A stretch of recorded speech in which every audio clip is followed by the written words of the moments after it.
Man, Andrew Cuomo's the grossest governor I've ever seen. A second former aide to New York Governor Andrew Cuomo, Democrat, came forward with allegations of sexual harassment, including that the elected official asked her personal questions during her sex life. Charlotte Bennett, 25, told the New York Times in an interview published Saturday that Cuomo harassed her late last spring as the state became a hotspot in the first months of the COVID pandemic. Bennett, who was an executive assistant health policy advisor in the Cuomo administration, my hand is getting tired, uh, until she resigned in November, told the Times that in one instance in early June, she was alone with the governor and he allegedly asked her several personal questions, kind of personal questions, including if she thought age was relevant in romantic relationships. The former aide added that Cuomo, 63, told her he was open to relationships with women in their 20s.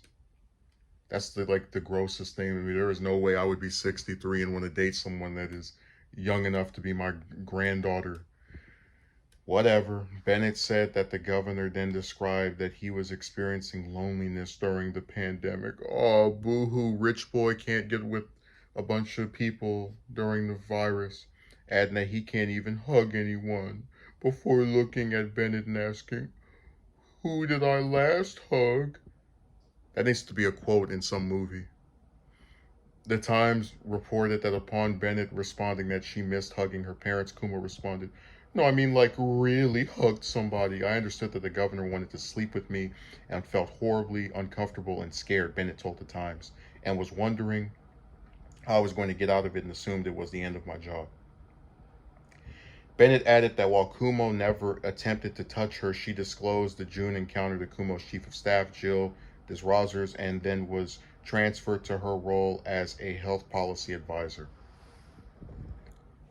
Over here crying about, I can't feel sympathetic for him at all because he has it so much better off than most people, and you're going to talk about your loneliness.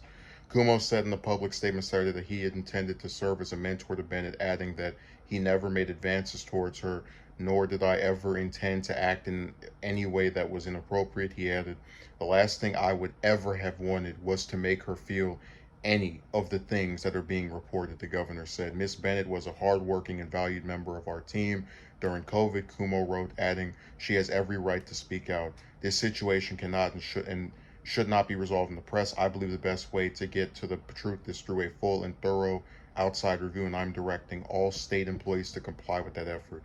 Cuomo's a lot nicer than me because of if I was actually being lied on as having said these types of things to someone, there you wouldn't see me praising that person. It's like you're trying to destroy my reputation as I'm embroiled in this scandal with underreporting the deaths in nursing homes of people from this nasty virus, and you're slandering my character if this is incorrect. That I would not be handling it this way at all. I agree with him doing the thing of having the thorough outside review. Um, but okay, let me also read this. The allegations come days after former aide Lindsey Boylan accused the governor of kissing her without her consent and making inappropriate remarks while she worked in his office. Cuomo's office denied the account of the incident, Boylan described in a Medium post. Again, I don't know if any of this is true because, like I said, I don't believe these allegations until somebody shows proof or the person who's accused doesn't want to get to the bottom of it. I think it's really convenient that they come out right as his name is in the news for, being a failure on this disease and being devious, acting like a villain and underreporting evidence. Um, God. So, like I said, I think Cuomo is one of the worst governors currently in office, but I think there should be some, take it with a grain of salt. Because remember, you wouldn't like it if someone was able to say you did something with no proof and then everybody believed that you did it. So even though I think he's a slime ball for the certain stuff that he's done as a politician, I want to see some proof before I support the belief that he actually has done this stuff.